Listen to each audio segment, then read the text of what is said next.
Good morning, everybody. This is Jeffrey, and welcome to this week's presentation. Before I get started, let me load some things in the background because based upon the last couple of times I've done this, it's taken a while for this Excel spreadsheet to open. And let's go back into the presentation. It's July 12th, 2015. As you might notice where I'm pointing in the lower right-hand corner, it is early in the morning, and the futures are not open. However, the Europeans are meeting to discuss the Grexit or the Greek keeps it, whatever you want to call it. Email hgsidoc@gmail.com. I always appreciate comments, good and bad. And let's go ahead and get started. This time it came up much quicker than last time. I entitled today, "Is it still time to buy the dip?" I have to tell you, on my trading, I still have a lot of long accounts. I have some portfolios that I pretty much ride a little bit more through turbulence, although with the major indices butting against the 200-day moving average, even those are not ignored. And then I have my short-term trading account. And my short-term accounts probably was quiet the last couple of weeks as I've reduced positions, written premium, had a lot of collars if I have existing positions. But I do have some money at play. And Monday and Tuesday for me were relatively flat, which was good because Tuesday morning I was sitting in a meeting in Toronto, and I looked at my my portfolio, and it was like aghast at how much I was down. By the time I got in the car to go to the airport, I was actually positive. Wednesday I got hammered. I think a lot of people got hammered, but I made so much Thursday and Friday that it was actually a positive week. And as I'll show you some data, that really was the story for many of us. A painful week with lots of volatility, but not a losing week. So is it time still to buy the dip? Disclaimer, this is for education purposes only. I'm a doctor, not a broker. I am not affiliated with any software vendor or trading company. Everything I demonstrate I have paid for, and trading involves risk, and you alone are solely responsible for any investment decisions you make. And assume you'll lose money because everybody does at some point. This third bullet point, I just want to point it out. I have paid for every product I use. Do I market other people's products? I do, only from the essence that I talk about the things I use and the things I like. I do not get paid by anybody to say good things or bad things about their product. As an example, in my June meeting, a number of you purchased John Person's lifetime indicators. I'm going to come back to that later. And if you don't know, if you're interested in that, you can reach out to me. And they bought them at a discount off of the regular price, and that was a one-time only discount. And the reason there was a discount is as I was offered a fee for selling the packages, but rather than take the fee, I just applied. I had the company just include in the price offered to members, and gave it as a discount. So I don't get paid to do this, and I get paid plenty to do my day job, which was retirement, which means trading was paying me plenty.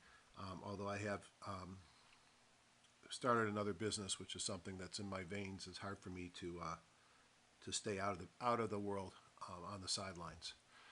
Be your own guru is always the topic of my meetings, and how I feel you need to be. And anybody that's a regular user and reader and visual whatever watcher of this knows the story. But I started with CanSlim, expanded by Morales and Catcher, Bible gap ups, pocket pivots, shorting, turned into electronic tool via George Roberts of HGSI, and really optimized by Ian Woodward and Ron Brown.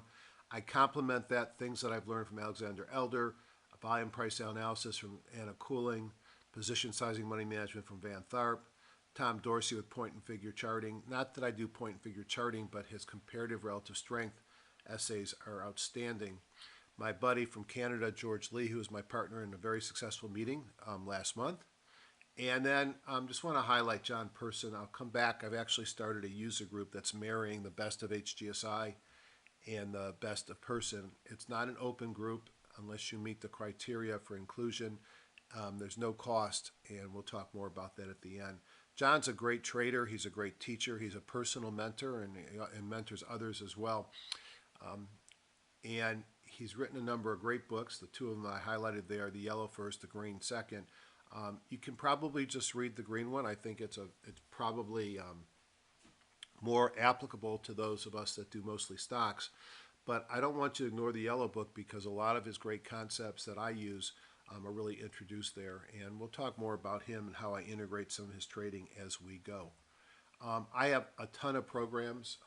I don't think I hit them today, so if I ever show my desktop, you can freeze it and then figure out if you have more than me, and you win $1 if you do.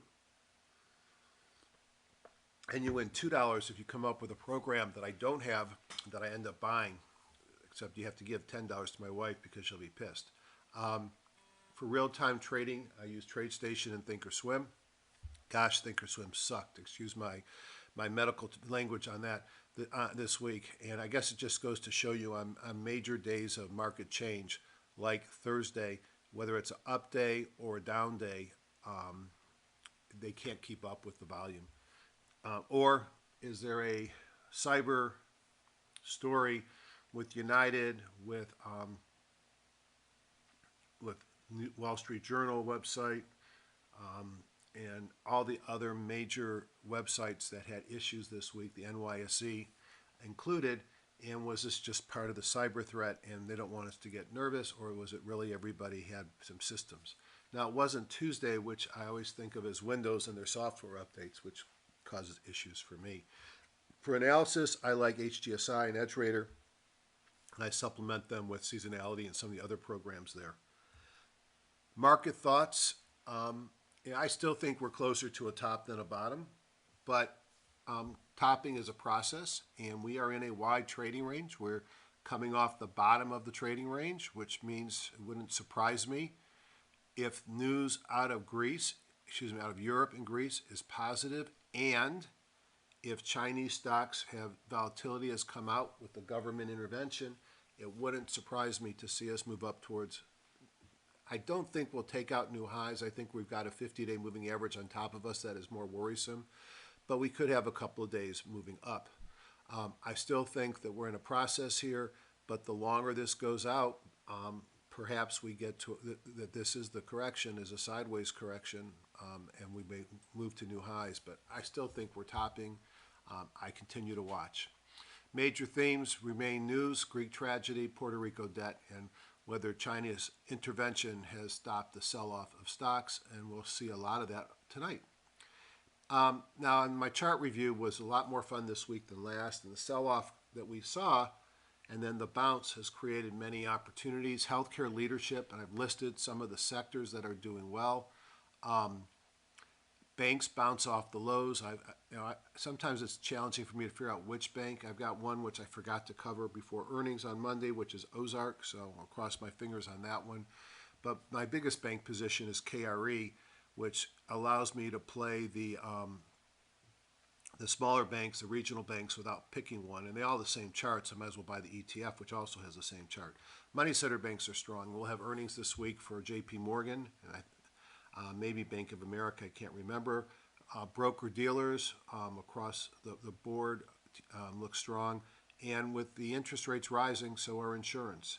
The funny thing was that there were 3 or 4 cement companies, Vulcan, Eagle, among others, that actually, Martin Marietta, that actually have nice-looking chart setups. So for whatever reason, cement and some other components of building looked good, and airlines gained altitude, especially ALK is a medical thing, but ALK, which is Alaska Air.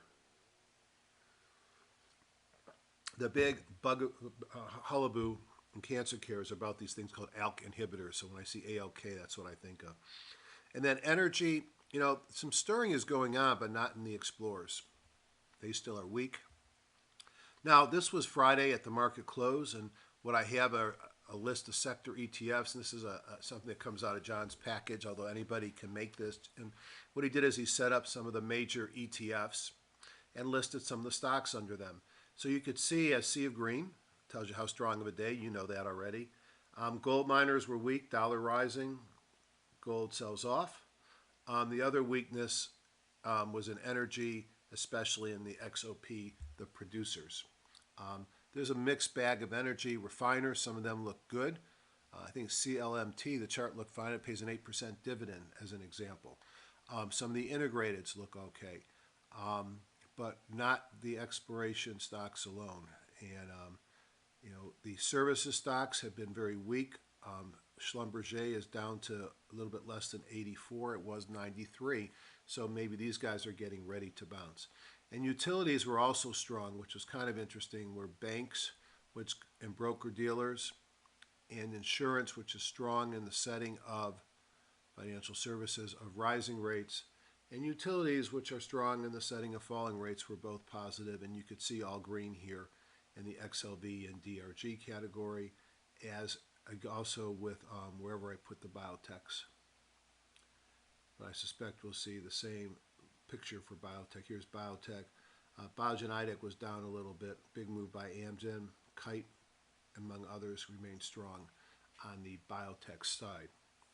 I watch this thing constantly because one way, real-time way of understanding sector rotation is when you start to see everything is red, and you know they're not buying gold miners on Friday. But you can look at this anytime during the day and get a sense of where money is moving and moving out of. Another thing I like to do, and this is in Thinkorswim, I've got sitting on one of my monitors, is a daily chart that has the spiders, the Qs, the diamonds, the IWMs, the VIX, and the dollar. And I've got the 200-day in red, is the 17 is in green, and the yellow is the 50-day moving average. And I'm just monitoring what are they doing. I've got some of less bullish on failed up thrust confirmation. That's a volume price analysis that Ron Brown was nice enough to share with us. That is in Thinkorswim. I've got things like my kahunas, my mobos, my squeezes, my bongos. And so I'm able to look at a chart and get a sense of what's going on. And what I've really been watching is this action here and this volatility on the spiders and on the diamonds right here on the 200-day moving average. That 200 moving average on a daily, intraday move has broken on both, but we closed above it. And I think I'm drawing lines a little bit below and perhaps kind of at the low of the week that we just ended, and I will continue to lighten up my positions if we take out that low on a closing basis. Now, those of you that use stops religiously, and you should, saw the downside of stops this week as you probably were whipsawed out and then saw your stocks, I won't use the word rocket, but close higher. I use stops, you use stops, and we don't use them really to make money. I use stops to keep me from the big loss. And unfortunately, they often cost me small amounts of money. There are other things that you can do besides stop loss. You can do things such as covered or collars around positions, married puts, etc., things that I talk about at my meeting. And those cost too, because I pay a premium for those, and typically I sell things to offset the cost of the premium. But you pay insurance for your life, on your teeth, on your eyes, on your health, and you're upset if you ever have to use it, because on life insurance it means you're dead, and health insurance it means you're sick. Stops and some of the things that I do with put coverage are the insurance that you pay so your portfolio lives. And we haven't had a sell-off like 2007 and 2008. That's when your stops get you out and the market keeps falling and you're glad you used them. In this choppy market and volatile market, stops are painful. Interest rates really didn't do much. 2 weeks ago and 4 weeks ago, we ran up against what I think was support on the way up and is now resistance. And we failed at resistance. We actually had an up week, although it was sort of an inside week, and we didn't take out the highs of the prior week, but we did close up. These are the 10-year Treasury yields, but kind of flat. The Canaries, this is an older story. We've done lots of things in HGSI to make artificial indexes of leaders with the belief that leaders would roll over first because they go up like rockets and come down like rocks. and they give us a hint of what the overall market is doing. So years ago, Ian put together the canaries: Facebook, Netflix, Google, Apple, Amazon, Priceline, LinkedIn, and Tesla. And it automatically adapts for the index for changes in for splits. And it's, I believe, includes so many dollars of each stock. So even if you split the price, the relative importance of your stock is the same. And we're not at new highs, but we did hit new highs about 2-3 weeks ago. And we're holding above the 17-day moving average. So the canaries hold steady. So perhaps as canaries are in the coal mine, they're telling us that the market maybe is healthier than we think. So speaking of the market, I continue to think and believe that every stock does this pattern over and over again in multiple different time frames, and that we've basically chopped off the top and we have these little oscillations. And last Sunday I said we were going down. It almost feels that we're kind of like right here, not with this to come, but just now with a quick leg up, and we continue in our trading range. Now, why is this important? I just don't mentally talk about it to entertain you. It's because you change your behavior based upon where we are, and I remain with a large cash on the side. I do think I'll take some new positions, or I did take some Thursday and Friday. They were smaller positions. I continue to sell premium. And when I believe we've entered bear territory, I have a number of different things that I do up here. And the things down here, the aggressive, big dollar value, all-in margin plays of the left, those are not on my table right now as I wait to see what the market is going to do before I make a big commitment. Know your news and earnings, and as I say in yellow, the big news from Europe is likely to come sometime later today. China will come overnight. So before our market opens, we probably will have a good idea of what to expect for the week. If they punt the ball forward and do something with Greece, accept their proposal, open up their banks, there'll probably be a rally, especially if China continues to behave. We'll start on the right. You can see that earnings are back. And just to point out, there's that Bank of the Ozarks that I mentioned. I knew it was coming, and I guess it's after the close, so I won't hit myself in the head anymore. I can certainly decide what to do during the day on this. I've got Johnson & Johnson and JP Morgan before the market opens up on Tuesday. They probably are moving the market. Bank of America, Delta Airlines. During the day, WABC, Las Vegas Sands, and Intel. Intel's in dangerous territory after the close. On Thursday, a bunch of things, including eBay, Citi, Goldman Sachs, more regional banks. After the close Thursday, Google, Schlumberger. Might get some idea of how the silver stocks are doing in the setting of falling oil. And then more regional banks, Comerica, small company named GE, a rail station, Friday before the open. So this is a very busy week of earnings. That comment below comes from me. I didn't copy it from anybody else. It is a judgment call to hold stocks over earnings dates. It's bad judgment to not know when your stock's earning date is scheduled. From a news perspective, there's other news there. There's no employment numbers. It's the middle of the month. We'll have some CPI core. Not really been a big market mover. Claims and continuing claims that may be important on the 16th. PPI on the 15th. And so oil and gas inventories. Not a giant news. There's plenty of news there, but it's first Friday of the month is the big news, it appears.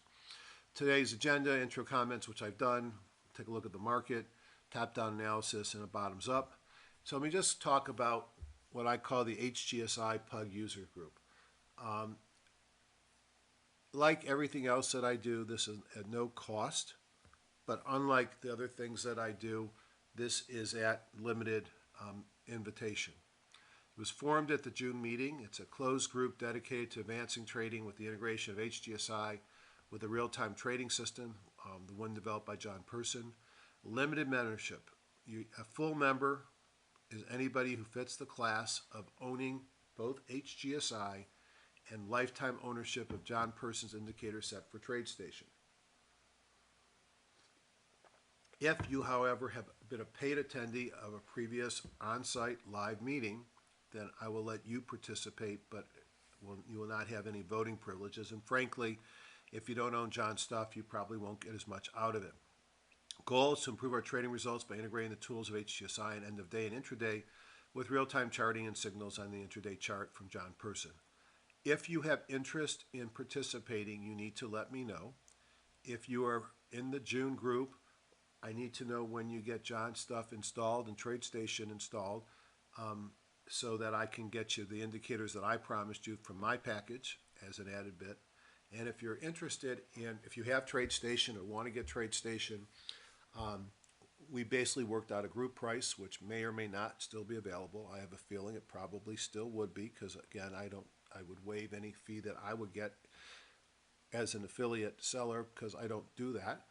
And I threw in some of my indicators, and John's going to do some live education only for us in the group, and I'll be doing live education there as well. So contact me at hgsidoc@gmail.com for more information, and we'll see you in Florida next year. I hope. We shall see.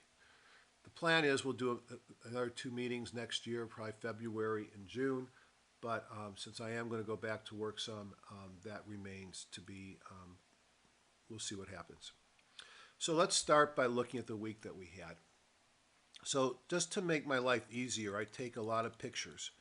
I take pictures of the market. I take pictures within HGSI, within EdgeRater, and I archive them by putting them into spreadsheets. So the first I look at is how did the market do. This is called a GPA analysis. A GPA analysis is found in HGSI under the designer window, under tools. And in the GPA, or group performance analysis, you can pick whatever groups you want to do. You can pick start and end dates, opening and closing price, and you can get an analysis to see how that group did. Now, within my weekly routine is basically every day I'm taking the screens of the day from Investors Business Daily. Every day I'm building a watch list. Now, I did mine under the weekend, bulls and bears on the weekend, because I look at hundreds of charts on the weekend. During the week, I create a list under each day, and I look at daily picks long and short, which come from the group inclusion filter that Ron taught us, and then I screen them for potential longs, and I throw them into TradeStation, and I filter them. And I do this on a nightly basis. On Friday night, I start to capture a lot of Investor Business Daily lists, like the IBD 50, the 85, the Big Cap 20. From MarketSmith, I use things like near pivot, power from the pivot. Some of the MSs, which means something to me, like Dr. Stocks, ETS, and MOATM, these are from Metastock. I have a number of filters and views that I use, like Delta Erg, Gas in the Tank, GAF All-Stars from HGSI. So I create a large number of lists. All right. Then I take those lists and I throw them into 2 files. One's called Consolidated Buys, and one is called Top 15. Now, Consolidated Buys would be every stock that made it to a list, and I also have a number of TradeStation and some of John's TradeStation things that I make lists, include in my lists, low close doji, high close dojis. So all these roll into Consolidated Buys. And then I take my consolidated buys, of which there were 1,164, and then I add the S&P 1500. I end up with 2090. That's my universe. And I scan that universe in TradeStation on a nightly basis, and I have a number of scans. I take those stocks plus the stocks that come out of the group inclusion filter, and I put those in my nightly review, and I look at about 100 to 120 stocks a night that I look at. I take the top 15 groups and special call out thanks to Francis, who automated it, which worked nicely on my IBD groups, and I throw them into what I call the top 15 from buy list. And this is 353 stocks, and these are the top 15 stocks in every list I look at. And then I add to that the MarketSmith 250, which I download directly from MarketSmith, and then a couple of my other scans, and I end up with a list of 773 stocks, of which I looked at them individually over the weekend. Now, it's probably smart to know a couple of things on a weekly basis. How do my holdings compare with the markets as a whole? If I'm underperforming regularly, then I need to change. Since I'm predominantly a growth investor, how does growth do versus the market? And are there any types of stocks that are really standing out? So I take each one of these groups and I run a performance analysis. So this was from Friday to Friday, from closing price to closing price. So these are lists that I created on Friday, except for screens of the day that were created during the week. And I could look at change over the week, how many gainers versus loser, percent gains, percent losses. So the first thing I do is I scan down and I notice lots of black, fair amount of red, but there's more black than red. So the market must have been flat to a little bit up. I find the S&P 500 and I see it was up 0.38%. So that's my benchmark. Now around that, the IBD 50 was up 0.45 and the HGS 50 or 100 was down, was flat. IBD Big Cap 20 was flat. Fundamental strengths from MarketSmith was flat. So there was a lot of flatness in the market. The big losers were stocks that on the Friday that I took the list had really broken out. So breakouts continue to fail. And these are all big breakout stocks. In fact,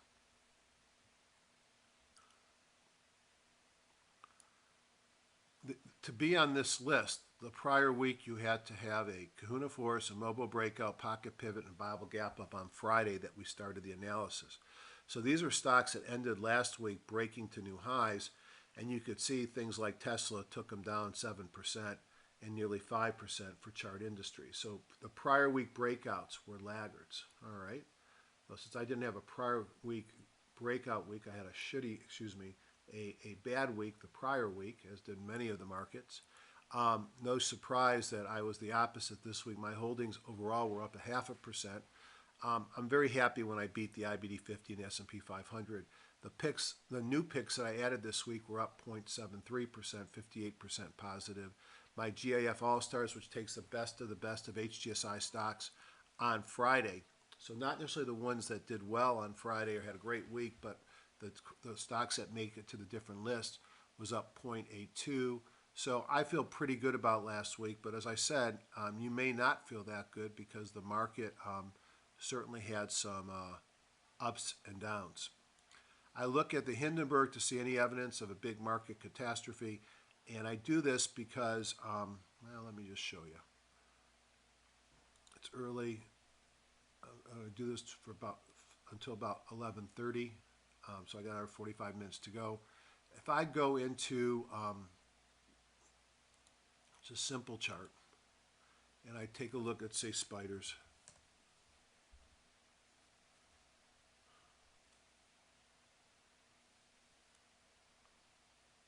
All right. You notice that I've got two lines of the Hindenburg Omen. There's been a change in how it's calculated, not how it's calculated, but the source. So the top one I'm using bar chart market indexes, and the bottom one I'm using all NYSE. And the difference is there's a lot of bond funds and strange things and foreign stocks in the NYSE, and the NYSE maybe is not the best tool to use for this, but it's the tool that is used by or has been used for decades. And the reason we look for Hindenburgs is that there hasn't been a major sell-off in the last 50 years that wasn't preceded by a series of Hindenburgs. And so if we look at over the last year, the sell-off in late November was preceded by Hindis on both styles, and not a single Hindi, but probably 4 or 5 Hindis on the top and 3 Hindis on the bottom. Market rolled over. We've had some choppiness here with spurious Hindis, but I'm looking for this longer series. So I want to go back in time, and I want to go back to 2007. We had a sell-off in late 2013, early 2014. Now, we had a bunch of Hindenburgs occur, but the sell-off was a while later, so this I would have considered probably a negative signal. So we're now in 11. And for the longest time, we didn't see a Hindenburg because a Hindenburg usually occurs at tops. And it's been a while since we've been at a top. So let's go back and trace the market up from here. 2006, we had a run up until 2007. We had a minor, or fairly good correction into March of 2007. We set a new high in June of 2007. And I think I was in Greece. No, I was in Rome. And I remember this. The market broke down here in July of 2007. What I wanted to point out is we had 1, 2, 3, 4, 5, had at least 7 Hindenburgs occurring in the prior month, which gave us a signal. And I could have picked a breakdown through the 200 as my reason. I could have picked the price through the 50 as my reason to be concerned. But really what drove my attention here was not a single isolated Hindi that was meaningless for the most part, maybe a small pullback, but a series of Hindis leading to a big market rollover. And you had topping tails here to make it easy on you. Now what happened was it didn't roll over from here. Market pulled down, knifed through the 200, and went back up to a new high. And guess what happened at the new high? Our good friend, Mr. Hindenburg, recurred, and now I've got a second chance. And oh, by the way, had I been slow and just took off my stocks when it closed below the 200-day moving average, that's about 148 on the S&Ps,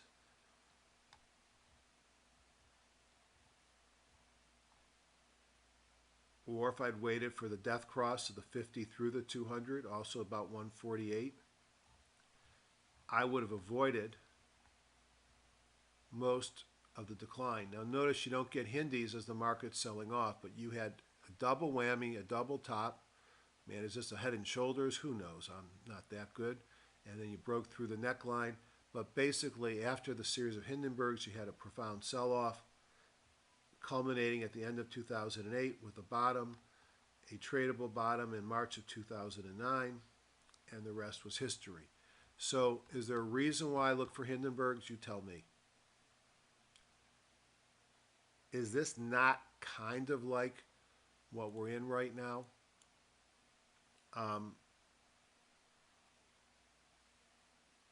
mean, sorry about that. In some ways, that is the market we're in right now. We're in a sideways market, struggling at the 200, at risk of breaking down after a big run-up. I'm looking for my Hindis. That's why I look for Hindis. I don't have a Hindi that makes me feel good. I go to the buckets, and we're still bearish with more than half below the midline in the S&P 1500, below the midline of the S&P 1500 Bollinger Band. But we've come off the oversold where we had a big percentage of stocks were trading below the lower band. Look at the markets, and you could see on Friday, we're trying to reverse this. This is the percent B times bandwidth, the Woody indicator from P to W. That's my buying and sell signals. And these are kahunas here. We had kahunas, a shot across the bear bow. Across the board, we had small kahunas. And we'll see if those small kahunas will have stopping power and potentially, as it's done in the past, get another firing this week and put an end to this bearness. Now, we've been in choppiness in this market since the beginning of March. Periods of bearishness, not a lot of good periods of bullishness. The first step in healing or stopping the bleeding are those kahunas. That said, there have been instances in the past where the kahunas were a one-day wonder, and then very quickly they were reversed with big kahunas to the downside. So we'll be watching. I think news will drive it. And I also include for my own use a lot of my scans in EdgeRater where some of the stocks that I look at and get into my list actually come right up to the top. Okay. Next, I jump into TradeStation to get an idea of buy, sell on the major markets. So let's look at, what do I look at? market force. So what I'm going to do here is we're going to concentrate on these series here. So let me briefly review what we're looking at. We're looking at the color of the bar. This is an elder indicator called the impulse. If the bar is blue, I can be buying or selling. If the bar is red, it's okay to be selling, but I shouldn't be buying, or I can't hold. If it's green, it's okay to be buying, but I shouldn't be selling. So I get a buy-sell signal in the color. This magenta and cyan dots are person buy and sell signals. Okay. A little dot that occurs at the price bar, which I don't see any here, are evidence of MACD divergence. This is my high jump here, not an issue right now for most of the markets, and then reproduced the colors on the weekly and the monthly chart. So the NASDAQ does have a buy signal from person. It's neutral on elder, sell on the weekly. So when I see that much confusion, I think it's still a danger sign, and I'm careful, cautious, but not necessarily bearish. I look at the Dow Industrials. I have a big green bar on elder, so it's okay on elder to be thinking about going long, but on the weekly it's still red and it's still on a person sell signal. On the S&P 100, like the Dow, green in a person sell, red on the weekly. On the SOX, it's turned blue after a pretty big sell-off in the SMH, would be an ETF. And you can see here that it's still firmly red on the weekly and the monthly. Tread lightly in semiconductors, clearly on a sell signal. And did this sell signal take? Absolutely. Big sell-off here. And then on the spiders, the S&P rather, green bar, large stocks, green bar, and a sell signal from elder and a weekly sell here. So I look at all this and I see a market that's in trouble at best, a little bit more neutral than last week, but it's still on sell signals. So we're not out of the woods. And very quickly, the S&P futures look like the S&P. The NASDAQ 100 futures, blue and red on a sell. The Russell futures, blue and red on a sell. And then the IWN did get, like the NASDAQ, a person buy signal on Friday. So perhaps that tells you that the IWM and the NASDAQ might lead us out of here. I don't know. I know that I would sum this mess up by saying it's still a mess and there's still reason for concern, and I'll continue to watch it daily, although it's a little bit less bad than it was perhaps a week ago. The Commitment of Traders report. This is free data that John takes down from its source and puts on his website.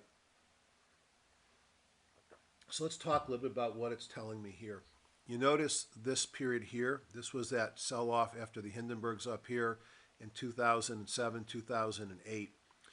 This yellow line here represents the buying power of the small specs. We're small specs. You notice we were buying the entire way down. This blue line represents the buying power and the volume in the commercial or the professional speculators, hedge funds, banks, etc. And the red line we're going to ignore because those are people that are taking hedges. So they're commercials. Hard to figure out the hedge here perhaps, but imagine we're looking at lean hogs and you have a huge position, you have a huge number of lean hogs, and lean hogs are at an all-time high.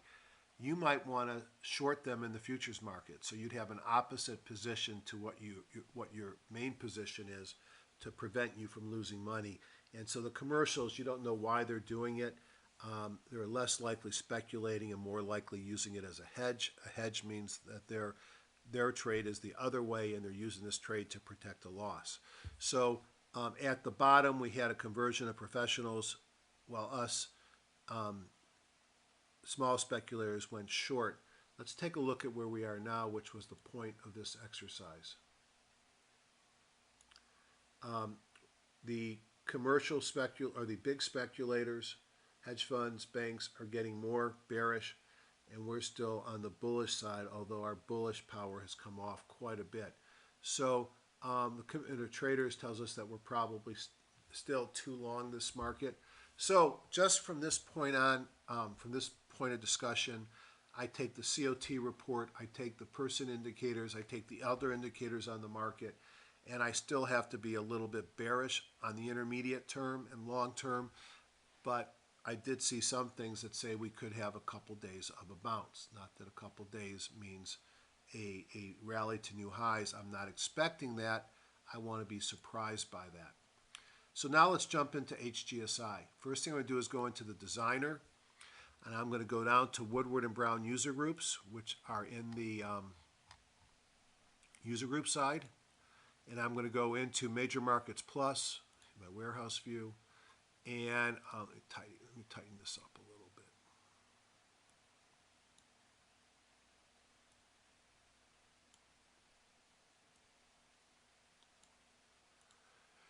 And let's go to a top-down view, which is mostly Friday, some the last week, and a little bit 3 weeks. And lo and behold, the big shocker is that transports have come up to the top. That could be a canary in the coal mine for the bulls, as transports have been on the bottom, clearly led by airlines. Truckers seem to have hit stable at a low base, and perhaps railroads are going to stable at a low base as well. Maybe that's good for the market. Maybe it's bad for the market, but transports showed strength on Friday, as did small stocks. Partly, I think I made a lot of money on Friday. Gold, bonds, volatility down at the bottom. Okay. If we look at 5-day return, the leader was probably utilities, transports. The loser was oil and gold and semiconductors. Notice semiconductors 3.9% on the last 5 days. On a 1-day performance, semis were up 1.9%. We'll see if that's a one-day wonder or beginning of something important. Let's take a look quickly within HGSI at the major indexes. We'll start with the S&P 500, and this is a good picture of that. So notice we're in red bongo week on the weekly, but the daily bongo has just turned green. This could just be a retracement in a downtrend, and that's all it is right now. Now, without repeating myself over and over again, we've been in a major bull since March of 2009. We had some pullbacks in 10 and 11. Really haven't had a major pullback except for this little one in the summer of 14. And we've had long in the tooth in this bull market, and we're getting extended. You know all that. If I could draw, I'm not good at drawing, but let's see what I can do.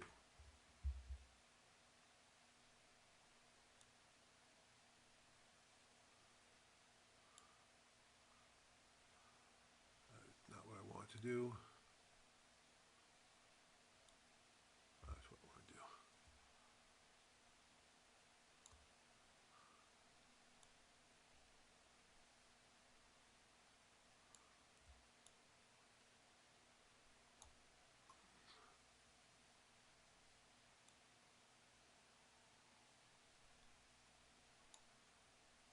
We're in a box.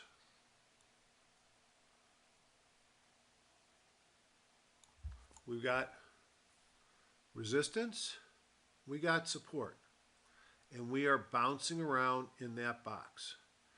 Will we break down? And if we break down, I would think my targets could be as low as down here. Or do we break out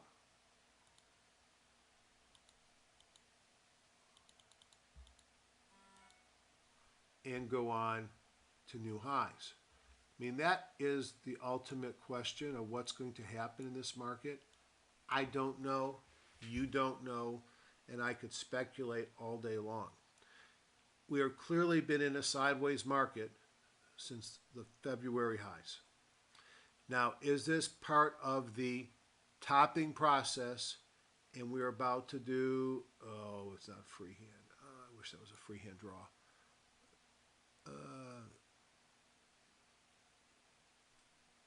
Are we rolling over here? Maybe. Or are we just in a sideways correction that could go into the fall when everybody says it's time to go long? I don't know. So I have to look at it on a short-term basis. On a short-term basis, I'm at the lower part of the trading range. As long as we hold at these lows, I can be long for the short period of time. Long for the short period of time means I've got big cash position. I'm taking smaller positions. I might be selling premium up here and premium down here, but I'm not all in by any means. But it looks like we are in a trading range. Let's look at well, we're at the lower part of the trading range. Let's look at the Dow Jones Industrials.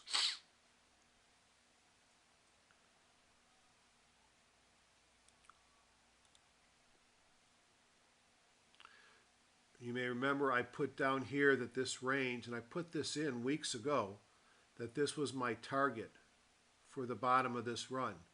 We went right into my target. So same story exists. I've got a trading range. And I could take this trading range probably back quite a bit. And we are running around in this trading range from support to resistance. We're coming off support, which means probably the least resistance right now. Concern here is that 200-day moving average. The concern on the S&P 500, not 200-day moving average, is the 50-day moving average right here. And this might be, a run up here for a couple of days and then back down. And that's probably where I'm thinking, but I'll take it one day at a time. If I look at the transports, still look horrible, but have broken up off of a bottom here. Took out 8 days in a row, new high. Not great volume. I look at utilities.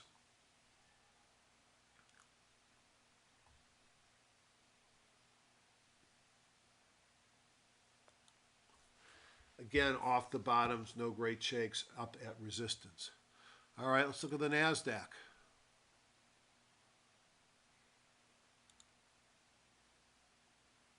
Looks better than the others, doesn't it? I mean, it's also in somewhat of a trading range. I mean, you've got,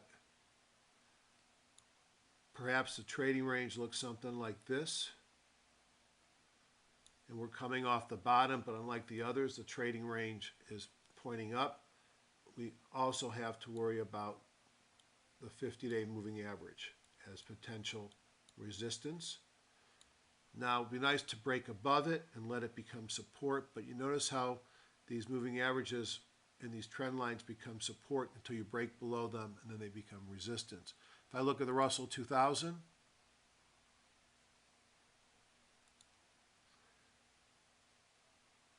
same old story. Now, Russell 2000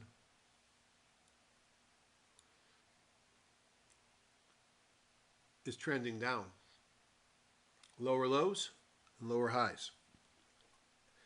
The Russell 200,000, let me just do better on that line. Is this a bull flag? And it takes out this flag, it goes to new highs. Remains to be seen. But the Russell 2000, although it had a nice move off the bottom here, is at the top of its trend line, and perhaps we get a break above it, which, by the way, clean this up a little bit. Do you notice where the Russell 2000 stopped on Friday? Right at its 50-day moving average. If we look at the dollar, it's not the dollar. See the dollar, that's the dollar. Gave back a little bit this week, sitting on top of the 50. If I look at gold, the dollar was a little weak. Maybe gold should have picked up for the week. Gold, hard to be long gold here.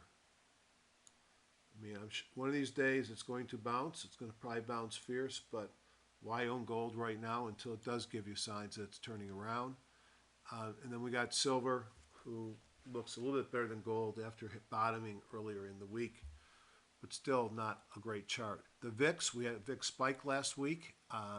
Tuesday was probably the top of the spike. Go back to the VIX. Let's clean this puppy up. A lot of money is made on VIX spikes. And we spiked up here Here's Tuesday. Here's Wednesday, Thursday, Friday. So you had a spike on Tuesday, came back down. The VIX is still elevated of late. It's off the 12s. It's not like it's been in the past. Let's go to a weekly chart. But the VIX is above the 200, although it closed at the bottom of the range on the week. A falling VIX, I make money on my longs. A rising VIX, I make money on my shorts. And I guess in a rising VIX, if I have no shorts and I'm over long, I do something else in my regular shorts. No pun intended. And then quickly, oil. Oil continues to be, well, not much on the week. Let's take a look at the weekly, on the day, but on the week, it continues to look ugly. So that's my journey through the market. Certainly cautious is the word, although as I mentioned, I did see some strength on my market review. Let's look at the sectors. Selected sectors. First, I'm going to start with biotech. Biotech is one of the strongest sectors. If this was your portfolio, you'd be happy. We've had some tops in the biotech. We had a big sell-off earlier this year in March. We had another sell-off here.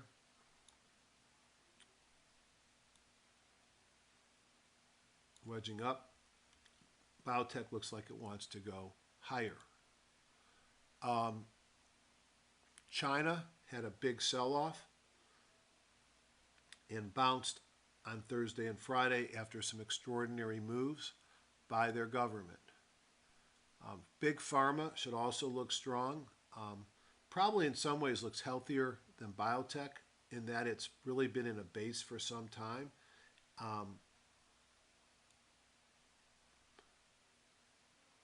There's my target. If I break above that, that's very good sign for big pharma. I'll be watching that. Getting a sense of where big pharma is going to go as it's in a trading range. Regional banks, I mentioned them several times. You see this pattern here of a run up, pull back to the 50, and a bounce. Well, let's show you a few things here. Let's look at Ozark. You know what? O-Z-R, that's not it. Hello, it's not an X, Jeffrey, it's a K. Same pattern. Let's look at Comerica. Let's look at Key. Look at Regions. They all got the same pattern. So my point is, one way to play this could be to play this by buying the ETF. Healthcare XLV, slow but steady uptrend. Home builders still look pretty healthy. So there's a lot of places that you could be spending money. Metals and mining, not one of them. Looks a lot like gold. No business being there. Utilities have been weak, as you could see. What else would I want to look at here? What's retail doing? Retail's pretty flat. Take a look at Burlington. Take a look at Ross Stores. Take a look at American Eagle Outfitters. And then lastly, SMH should look bad because the semis look bad and they've pulled back. Now, this is a place you might expect semiconductors to bounce from, the 200-day. So I always do that on my own analysis to get a sense of what's working in the market, what's not. Let's go down to industry groups. We've got 175. Let's just start to what's not working. It's oil exploration. So probably, you can be looking for bounces, I guess, if you want. But until oil turns around, I don't expect to see anything happening here. Now, you notice on Oasis Petroleum, a series of bingos, which is a baby out with the bathwater. You'll also notice, what I didn't point out, these colors here are calculated on the NYSE only. And they're on every chart, no matter what the chart is. They don't change with the chart. So the greens, light green and dark green, are Eurekas, which are follow-through days for the bulls. And the maroon or red are Phoenixes, which are follow-through days for the bears. Now, at the end of a long sell-off, those Phoenixes are capitulation. At the end of a long run up, if you have Eurekas, it's exuberance.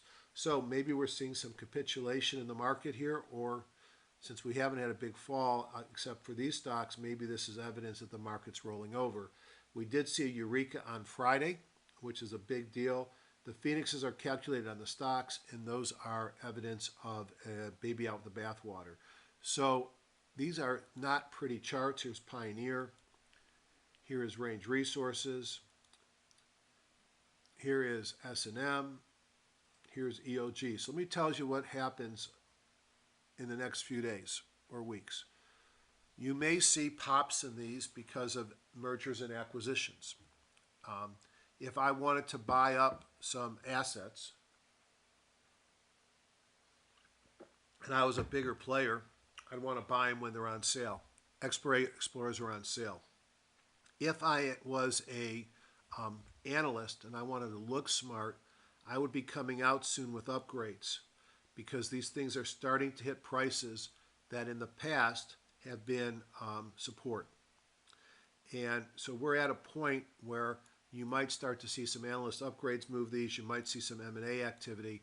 So even though I'm staying out for now, I'm going to be watching those. But that's it on the downside. If I go to a 5-day downside, I'm going to pick up a bunch more things because over 5 days, I've got a lot more of what we were feeling in our portfolios. And you could see oil services, made it precious minings, semiconductors. On the two-day force to the upside, what's really working right now, we've really picked up a lot. We have 80. And look at the groups that are at the top. Specialty, biotech, airlines, banks, semis, large pharma, banks, e-commerce, communications, internet media. How many of those would you consider to be high growth stock related? Almost all. So, I mean, that's partly showing me that our types of investing are working now. If we go through specialty pharma, we'll see a couple of my favorites. And let's look at the first bunch, and I'll make some comments on what I thought about them. So just very quickly for newbies, here is what you see in my chart. Up here are a bunch of technical ribbons. The bongos on top weekly and daily are long-term timing indicators. I like to buy things when the weekly bongo is green. I get pullbacks when the short-term daily bongo goes red. So if I want to find pullbacks in an uptrend, I find long-term uptrends on the weekly green and short-term downtrends on the daily red. Here's an uptrend with a pullback. The third line down there is accumulation distribution. Green is good, red is bad, yellow is neutral. Then I've got the force, which is from Alexander Elder. On top is a 13-day force, and the bottom is a 2-day force. I'd like to see positive force, meaning momentum, coming into my stock.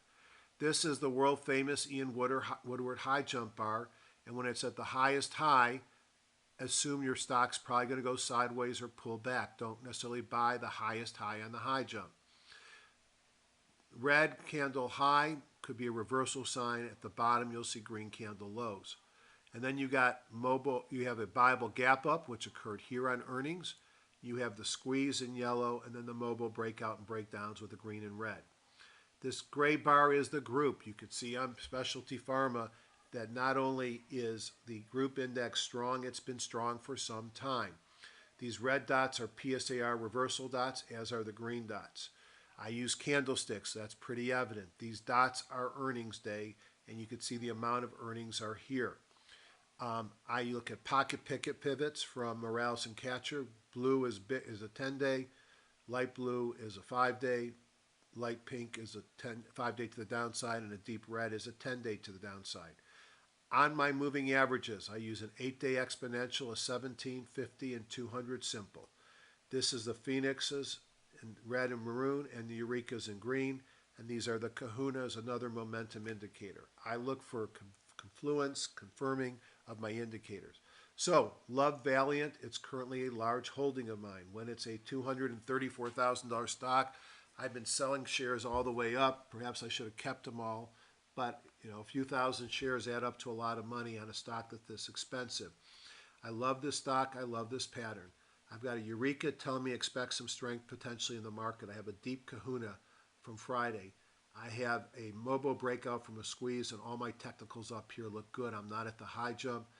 So I'm going to go into more detail about this stock because this is one that is buyable on Monday, and I call this one of my get on a plane and go to work trades. So here's what you do if you work for a living and you want to trade. Why is this a great trade? Well, it's a setup here, okay? I've got a squeeze, and I had a mobile breakout. I had a big up day on Friday. Technicals look good. I'm in an uptrend. Here's why it's a good trade. Now, if you don't like me breaking down the trades like this and you'd rather I don't spend my time doing this during the talks, just please tell me and I'll stop doing this. I'm trying to create, well, this is the best value you get for your dollar because you have no dollars invested. But I'm trying to do stuff that's useful to you. So here's what I would do. This is my get on a plane trade. All right. Did this last week on somebody else. It's basing in a squeeze. All right. We know it's been squeezing because we got the yellow. Okay. Stock's in an uptrend. Pull back to support. It's sitting right on the 50. And a PSAR dot immediately above price. Trigger, this stuff I wrote last week. I do the same trade every frickin' day, excuse my French. Trigger price trades intraday above the PSAR dot. Okay. My stop, I need a natural position on my stop. So let's see if I got a natural position. What's the low of this bar? It was 219.56. I'm going to buy it at 233. That's a little bit too much for me. So I'm going to go, the lowest bar of the last four is here. This one's low of the day is 220. You know what? I'm going to give this one room to breathe. So I stop at 219.50, which is right below this red bar here. Okay. My buy stop is going to be right at that PSAR dot. So if this trades up, takes out that PSAR dot, and gets to say 234.75. No, wrong day. My bad. It gets to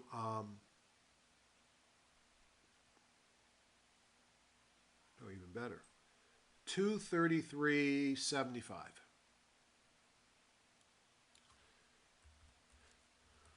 All right. Okay. So I'm risking, get my trusty iPhone calculator out so I don't make more mistakes. And this, by the way, is exactly how I do my own trades. All right. 233.75 minus 219.50 equals $14.25 risk. That's a big risk. Which is what? 14.25 into 233.75 equals, it's a 6%. It's not hardly any different than this trade, it's just a much bigger number. Okay. Rationale for my stop, same thing fits. It's right below the 50, a little bit below the 50. It's the lowest bar of the last four. It's really lowest bar of the last 2 weeks. If I get below that point, I want out. I'm giving it a lot of room to breathe. Let's say I'm willing to risk 5,000 on this trade. I can't buy a lot of shares here. 5,000 divided by 14.25 equals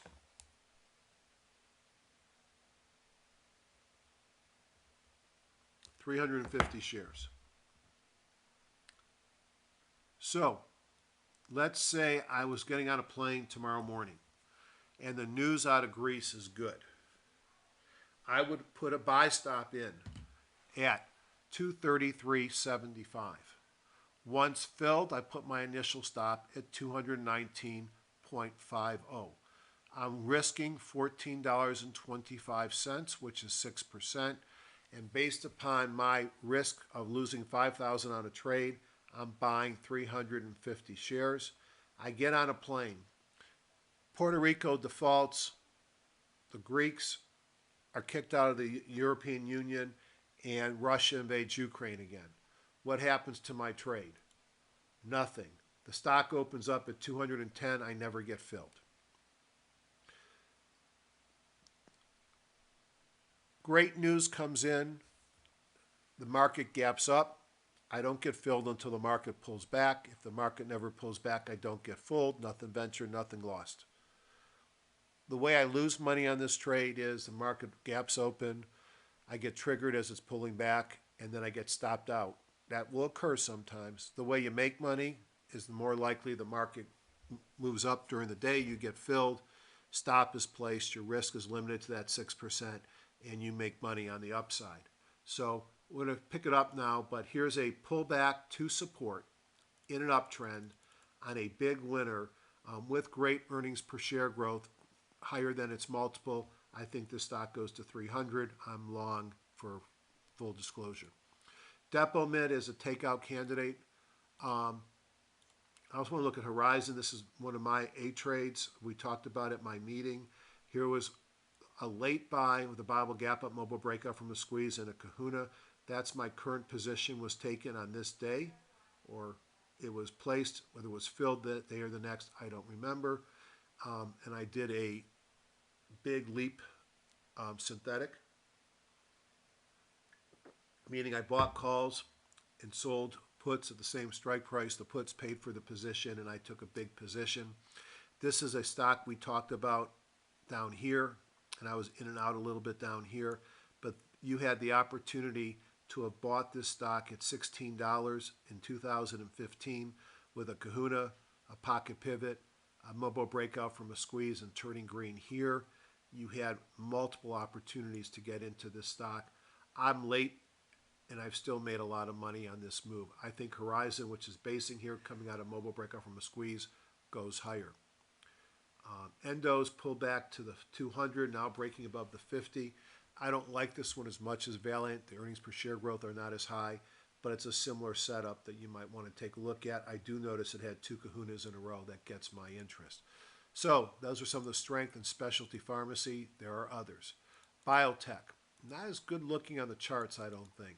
Regeneron is pulled back to the 50. If it wasn't a $500 chart, I'd give it a similar analysis as Valiant. Pocket pivots, kahuna, right below the PSR, coming out of mobile breakout from a squeeze. Earnings per share growth slowing down. Pipeline is the story. Amgen broke below the 200. I'm going to pass. Alexion breaking out again, coming out of this rather prolonged downtrend here, or not prolonged downtrend, a bit of a downtrend.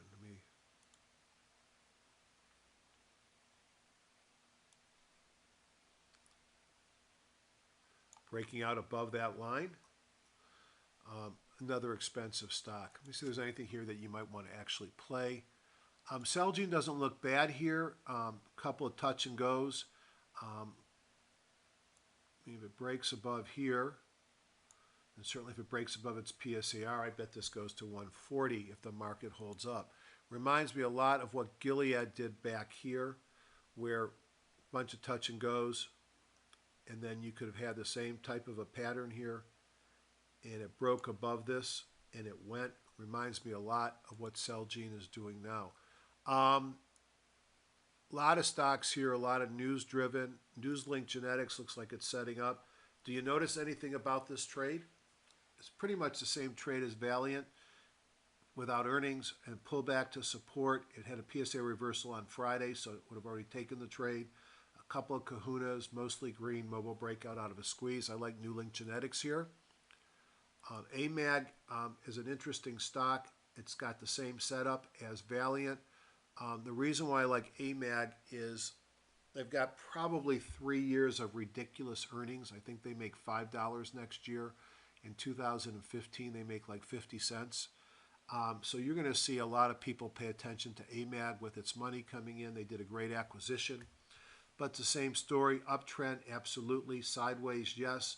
Mobile breakout from a squeeze. A kahuna turning green up above. Breakout above that PSA or dot. That's a trade you might want to take. And then one that I talked about a couple weeks ago that stubbed its toes that I still like, stubbed its toes with the market and then turned around, is Eagle. And again, it's another story where it's about to have huge earnings coming in. Over the last week, it had a big move. Over 10 days, it's not done much. Kahuna, Eureka, mobile breakout from a squeeze. Go look at your market, Smith. You'll see it's set to make many dollars next year. So on a new drug launch. So I like a lot in the biotech space, but probably some of the smaller ones are the sexy ones. Airlines. I like two a lot. The ones that I own are the number 5 and number 6. Then we'll look at the first 3. Alaska Air has been in a sideways move going back since February. It's my wife's boyfriend. Hopefully she's going to answer it. Yep, she did. All right.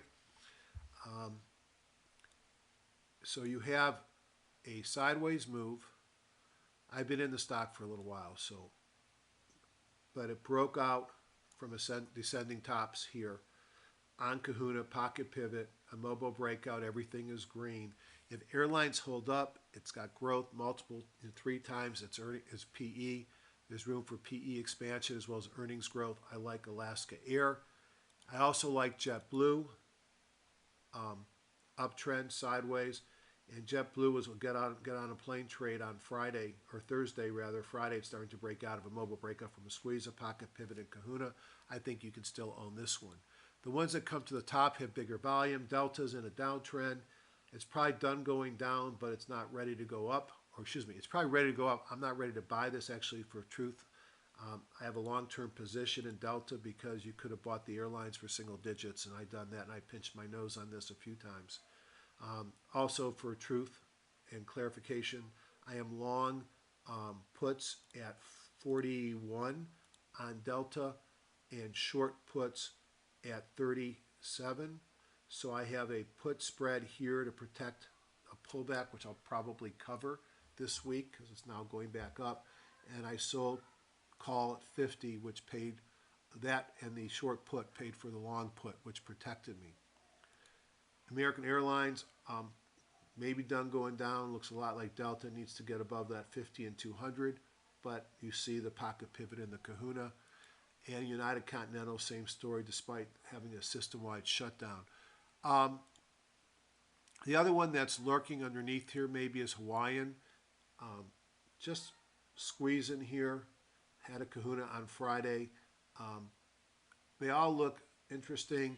I picked the JetBlue and the Alaska as mine because of their earnings per share growth, and I'm being rewarded, but I still also have a position in Delta.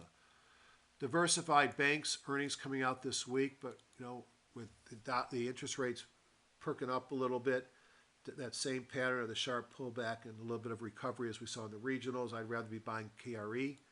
Citigroup, earnings this week, same as KRE, pull back down, moving up.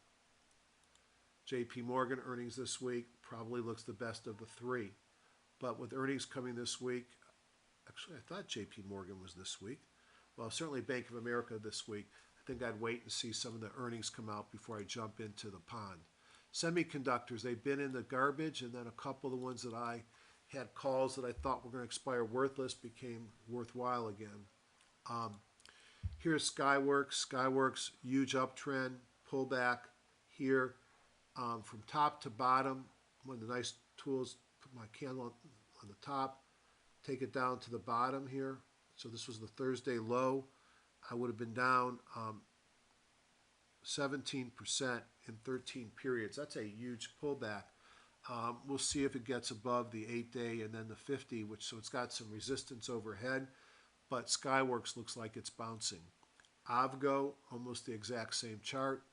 Qualcomm, not the same chart. Notice how these are in mid uptrends and above the 200 and getting close to the 50. Qualcomm looks underneath. Skyworks obviously would be tied to Apple. Here's NXPI, another similar rough sell-off. And I wonder, 20% or so, I wonder how much of these were pulled off collateral damage from the climax run of Amberilla. Boy, this was fun while it lasted. Woo! So those who wonder why I make the trades I make, let me just point a few things out to you.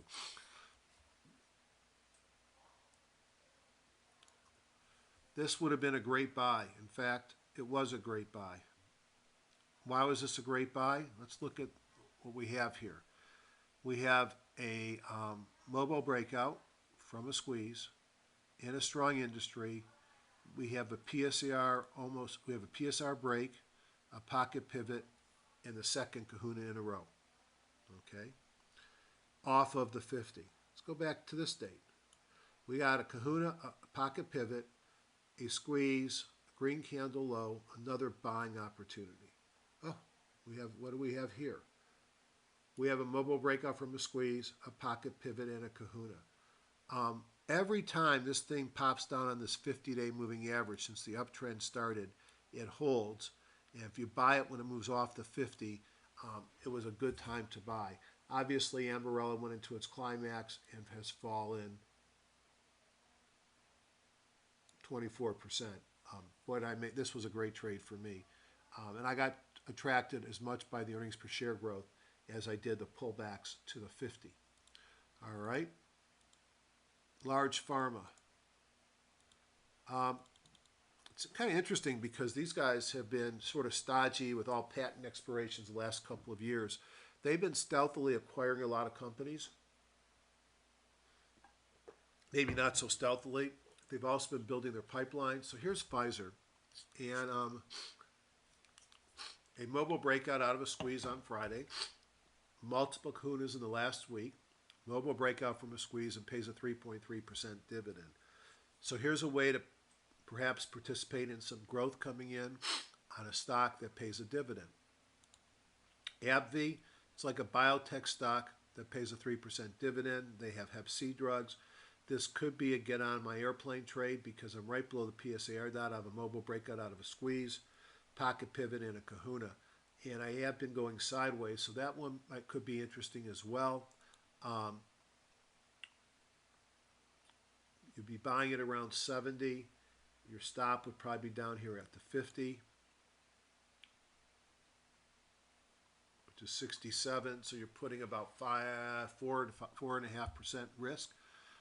That might be an interesting trade. It's already run a lot, which is somewhat bothersome, and it's already off the 50. I'd rather be buying it off the 50, but that's not a bad-looking trade there. And J&J has earnings this week. Also pays a 3% dividend. One of the challenges for the big pharma stocks might be their exposure to the EU and the impact of a weak euro. Regional banks I talked about before. Just look at the chart pattern. Up, pullback, snapback over the last couple of days, ING. PNC, pullback, snapback last couple of days, a lot shallower pullback. We have a kahuna, pocket pivot on the 50. So we have another potential get on a plane trade.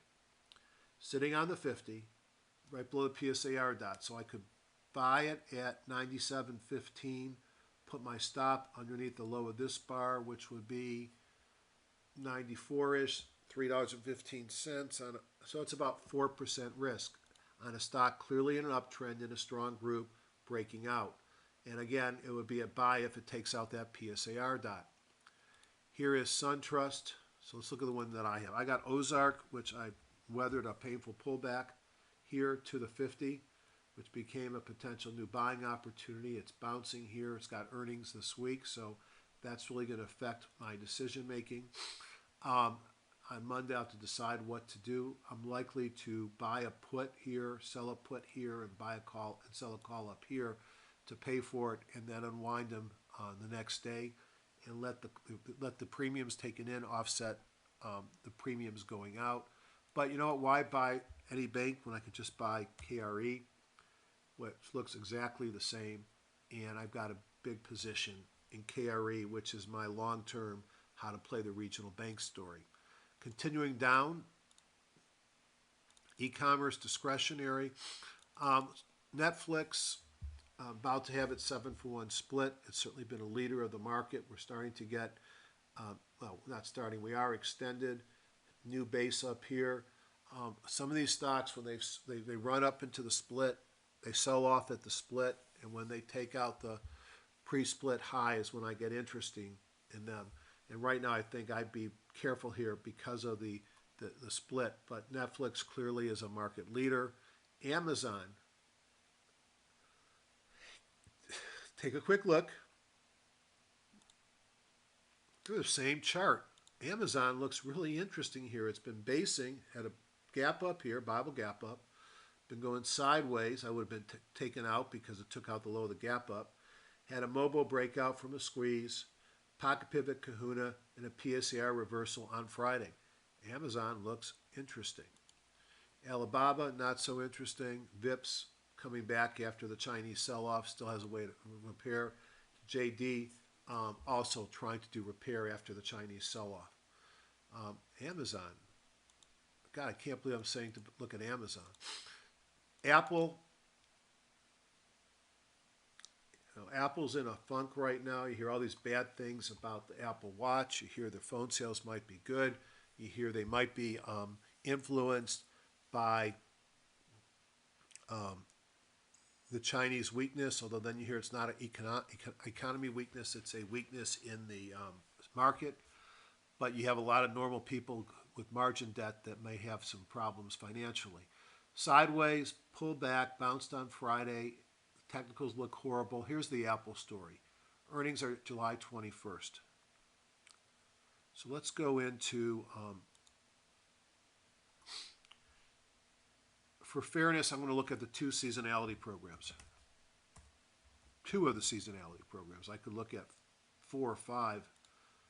So let's go into seasonality trader and let's make sure we're doing this on earnings. And let's take a look at AAPL. Oh, by the way, at my meeting in one of my small groups, we talked about buying Ulta. And Ulta, because seasonal strong coming in with earnings, Ulta had a nice breakout this week. I don't want that. What did I do? What did I do? All right, here's Apple. So Apple is in a seasonally strong period. In fact, if you buy it now and hold it to August 18, 9 out of 10 years are positive.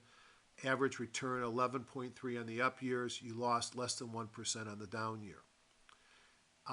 So Apple looks extremely strong from a seasonality perspective.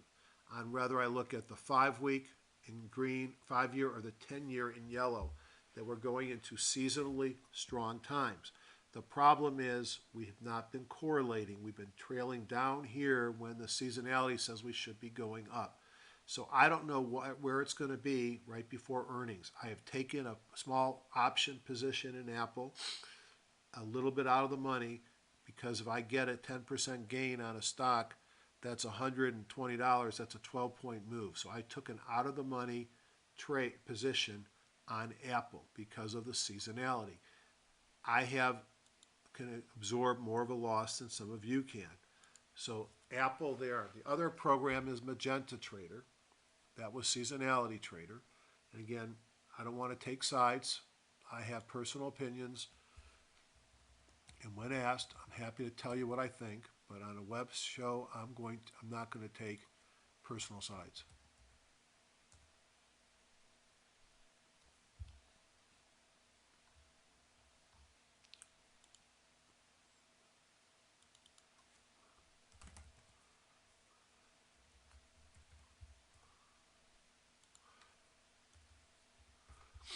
Remember me?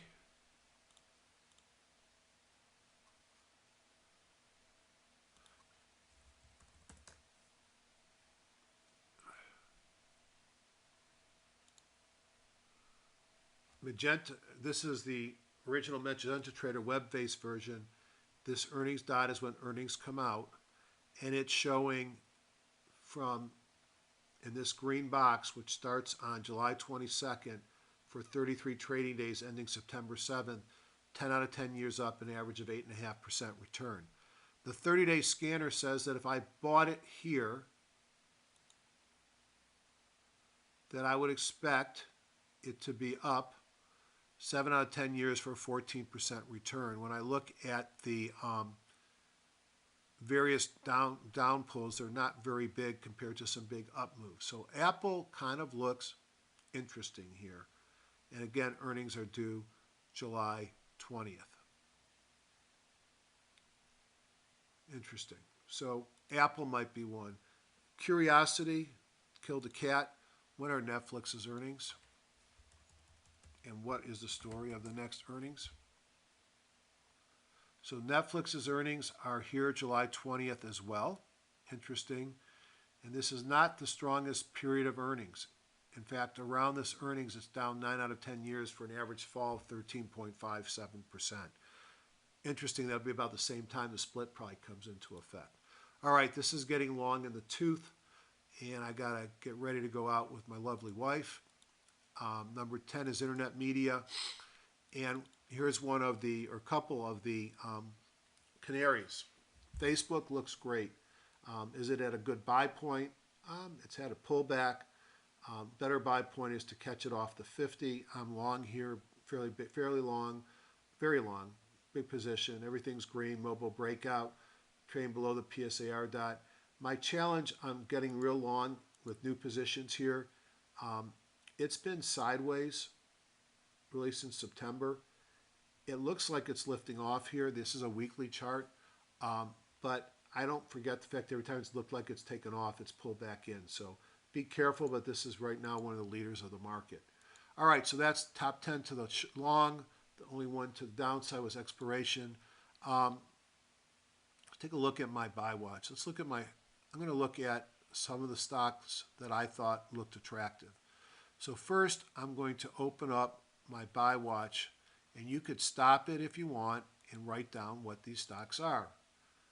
And I'm going to spend 10 minutes and go through these 50 stocks, and then I'm going to say goodbye. So this is Jeffrey's version of Kramer's, whatever he calls it. I don't watch him anymore. Buy, sell, or hold. Walgreens Boots Alliance. This is Walgreens' recent big merger with a European company called Boots Alliance. Out of a saucer base, broke out on Friday. Great earnings. They will be big winners long term because of some of the things they're doing. Buy. Allergan PC, the old activist, sideways, breaking out. This is a get on a plane trade, mobile breakout from a squeeze, pocket pivots and kahunas. Buy. Valiant, we already looked at, pull back to the major market with 50. Big kahuna here, mobile breakout from a squeeze. Buy. Of course, use your own discretion on all these, but these are my thoughts. Southwest, deep pullback, different type of a buy. If you think it's done going down, it's got earnings per share growth coming in much faster than its multiple, small dividend. This is a beaten up stock, not a beaten up company. Use your own discretion. I like the chart. Palo Alto Networks, the best stock in the cyber threat space. Lower left, upper right, you're buying it off the 17. You could have bought it closer to the 50 4 days ago. A nice looking chart.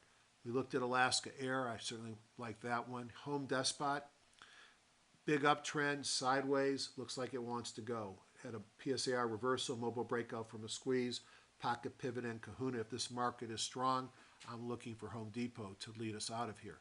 JetBlue, we already talked about. Obviously, I like that. Mobileye, it's extended. The time to buy it was back here, breaking through the 50, or perhaps back here. So this would have been one early buy. You had a Bible gap up, mobile breakout from a squeeze, a pocket pivot, and a kahuna. Should have been on your watch list. You could have bought it here. This was another time to buy it coming off the 50. If the car controlling organization requires us to have video cameras in our car, Mobileye makes them. Maybe a good growth story, but still risky. Martin Marietta, this is a cement company. Kind of a choppy chart. Has a high base here at the 50. Lots of positive momentum coming in. This is one of the cement makers I mentioned. Vulcan, similar pattern. Looks like it wants to run off the 50, pull back to the 50 with kahunas, pocket pivots, and mobile breakouts, and great earnings. Also cement. Here's that KRE. Here's Horizon Pharma. Alta, long consolidation here, expensive stock since tax time, since middle of March actually. And at our meeting, we talked about it.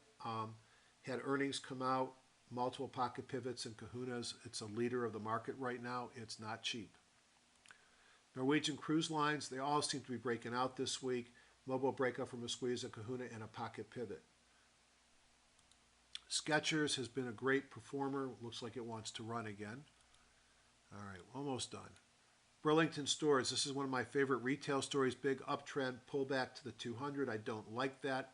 A little bit deeper, but got back above the 50. High closed doji, pocket pivots, mostly green above. Great earnings per share growth compared to multiple. I'm long Burlington. Eagle Materials, the least attractive of the cement stocks, but coming off a bottom, it's kind of like Southwest, deep pullback. Kahunas, pocket pivots, mobile breakout from a squeeze, good earnings per share growth. Cerner, a healthcare technology, uptrend, pullback to the 50. This was a get out airplane trade. PSA reversed on Friday with a kahuna, probably not too late. Eagle Pharmaceuticals, I talked about them already. Lannett, there's some generics weakness in 2015, but some new products in 2016 are going to drive a lot of generic earnings. Kahuna off the 50 with a PSA reversal on Friday. So some earnings weakness, short term, strong later. FIS, Fidelity National Information Services, uptrend, pullback to the 50. Kahunas, pocket pivots. This is a get on a plane trade close to the PSAR dot. Molina Healthcare, a lot of M&A space, just an opportunity to pick up a quality asset coming off the 50-day moving average. Great earnings per share growth emerging into the stock. No dividend, has a kahuna. Supernus Pharma is one of the leaders in the small cap biotechs. Had a PSA reversal, mobile breakout from a squeeze, kahuna on Friday. Everything is green, becoming earnings positive. I mentioned New Link Genetics. Frankly, I like this one better than this one because this one is extended and this one's a fresh move, although the other one makes money. Don't know anything about POWR because I think I've lost money in the past. What I liked about it was it's in an uptrend. It pulled back to the 50, had a big up day on Friday with a PSA reversal, a kahuna, a mobile breakout, and a Bible gap up, all green. I found that my biggest wins have come from Bible gap ups, big earnings coming into this stock. Cardionet, probably missed it, but had two kahunas, broke out on Friday after a mobile breakout and squeeze and Bible gap up on Thursday. Good earnings coming in. Cal-Maine Foods, don't really like buying an egg manufacturer, but a pullback to the 50 and a mobile breakout from a squeeze. Kahuna, let that PSAR dot come closer and then it becomes a get on a plane trade. Look at the great earnings here. I like the chart, don't really like what they do, but that doesn't matter. Pullback, uptrend, pullback to the 50, wants to go, pocket pivot, kahuna, mobile breakout out of a squeeze, UVE, Insurance Holdings. AMAG, I mentioned earlier. Amicus is another biotech stock, high base here, mobile breakout, kahuna on Friday, worth taking a look at. Steris, again, a deep pullback to the 50, 200, but broke above the 50 on a kahuna on Friday. And a mobile breakout from the squeeze makes money. Cambrex, another biotech play,